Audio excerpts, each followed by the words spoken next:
Go ahead, Kevin.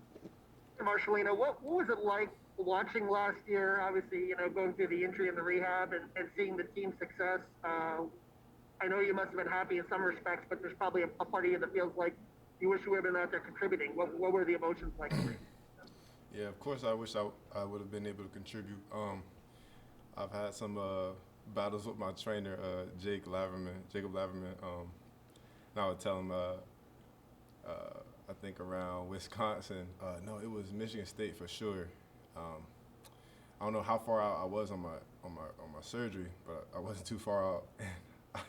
I remember looking up, when's the quickest you can come back from an ACL injury and things like that. Basically, watching them play or listening to them play, through radio or through however I could access the games. I was sitting there like, man, like they going off, they balling. The whole D just swarming around. The defense was doing, all these zone blitzes, these coverages, all these different things that were so successful. And the offense was going off too. Mike and Top Fry and Wop and everybody on the team, even the O line, the D line, and so for me, I was happy for him for sure. Especially the Penn State game, I recorded the whole thing on Instagram Live, and that was the day of my surgery. So I just got home, and the game was that same day, and so it was good to see him ball out, and I didn't have no negative thoughts. It was just more so like, shoot, could I go out there and play like, just put me in a little zone. Like I can't do man to man. I probably can't blitz right now, but you put me in a little cover 3, cover 4. I could go out there right now, 2, 3 months out. So yeah. John, then Zach. And so, where are you kind of in your recovery at this point? I mean, I know you've been through an injury before, surgery, and kind of rehab, so it's kind of second time around. But I mean, are you close to being full go practice, or does that come later? Or kind of where are you at right now?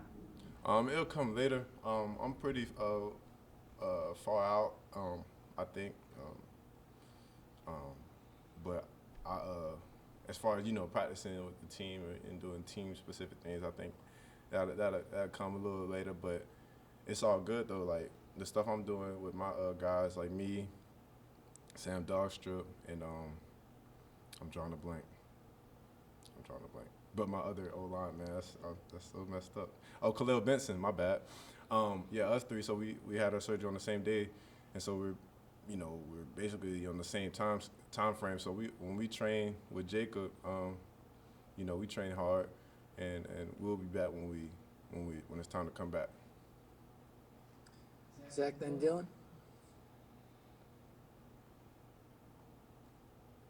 Sorry, Zoom is all screwed up for me there. I apologize.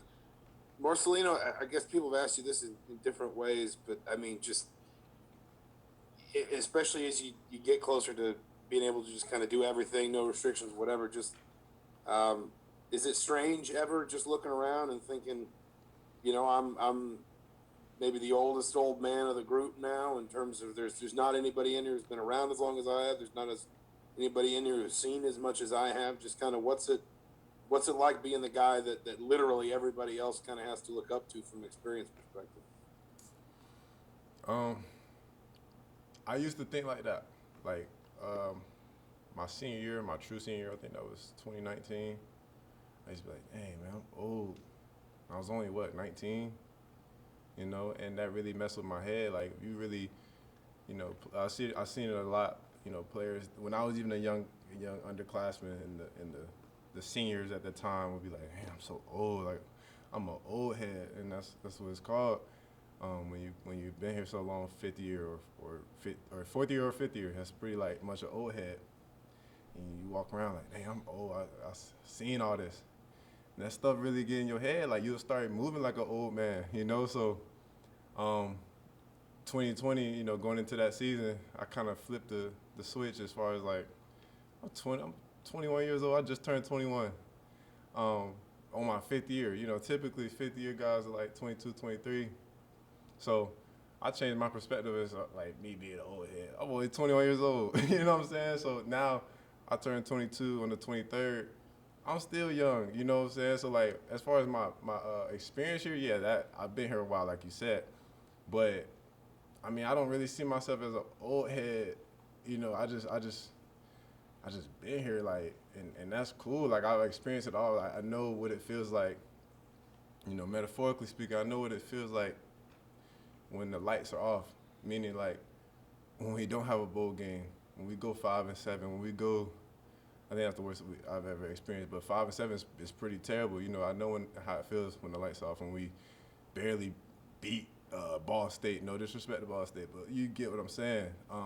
And so now to experience, you know, that 2020 season, just through the sidelines or through the lens of or through the TV screen, it's just I guess the best way to say it is a blessing to see it all from 2016 when Coach Allen was just our DC to 2017 he's our head coach and our DC, and then 2018 I think that's when Kane came, and then now our DC is Coach Warren, and just even the transitional offense and just the different players that came, the walks of life, just watching people grow, like looking at Monster or Cam Jones that you just interviewed, like I watched them grow, you know, it's crazy.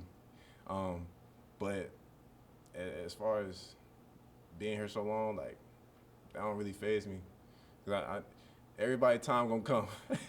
So, you know what I'm saying, I'm just I'm making the days count. Dylan and Dustin. Hey, Marcelino. My birthday's the 23rd too, actually.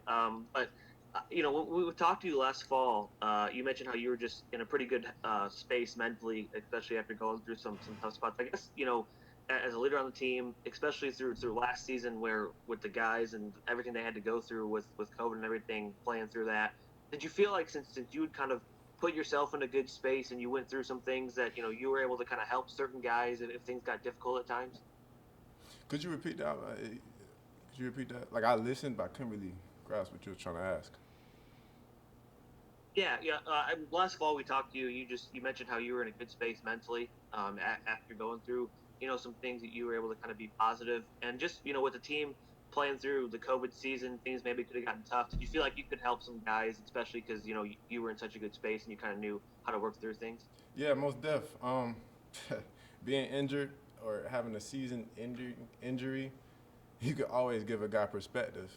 You know, I remember one game, my guy Stevie, I don't mean to point him out or anything. He didn't have one of his best games, put it that way, right? I'm like, hey, it could be worse.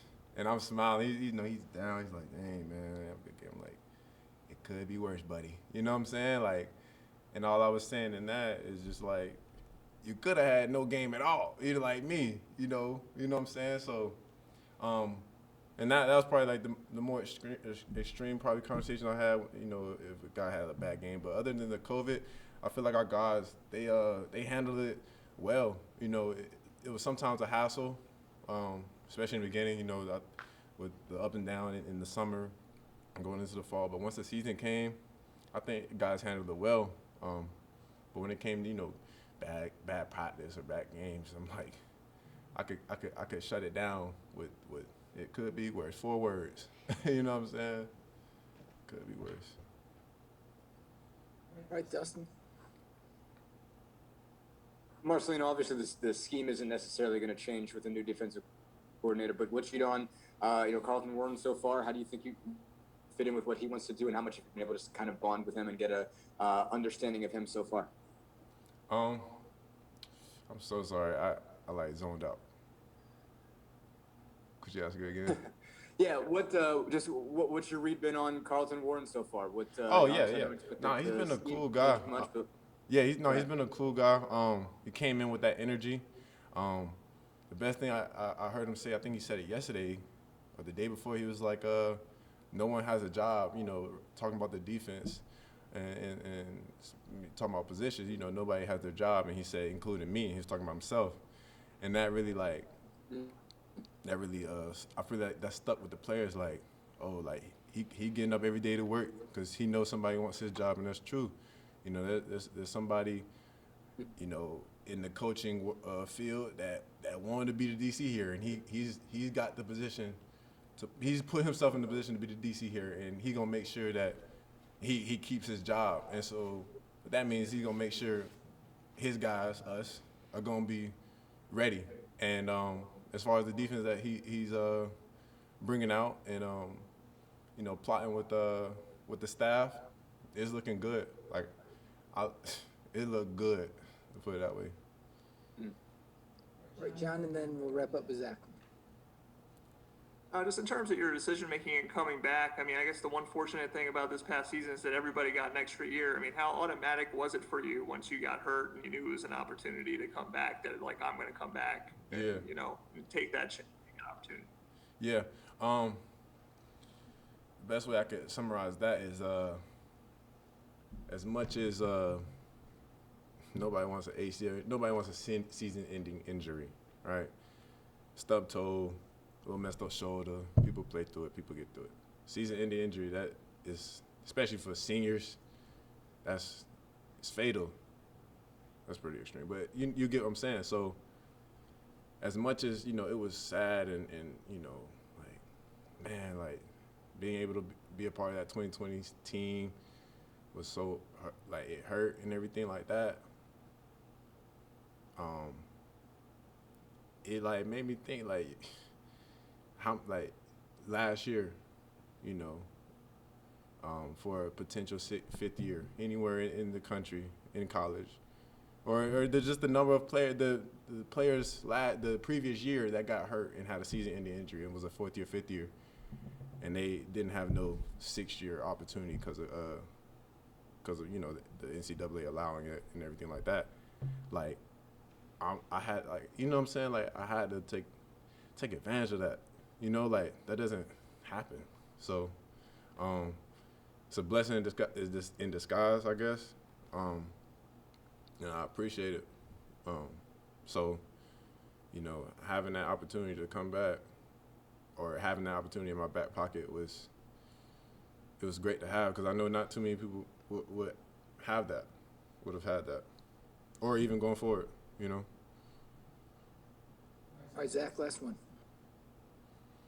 Sorry, this is kind of a bigger picture question, but we've asked you and Cam a lot about just kind of how the defense might change under Coach Warren, and you've played for a couple different kind of defensive coordinators now.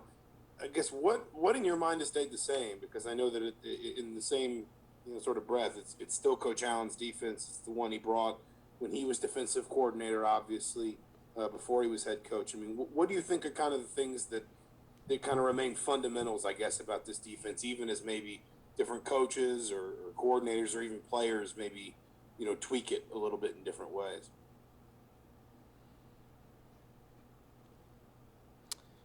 Edge, tackling, hunger.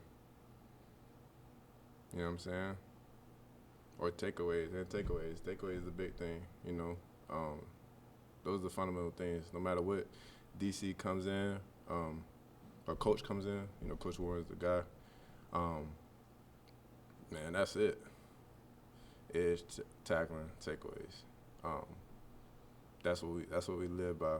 That's what we're gonna die by. So yeah, no matter what scheme we got out, no matter how many blitzes or how many guys we blitz through the A gap and everything like that, no matter what zone we got in the backfield, if we don't have that, it's lost. So and every year, like I said, like just being here for so long, like every year I see it more and more and more. That edge just builds. The tackling gets better and better. And them takeaways, you seen them takeaways last year?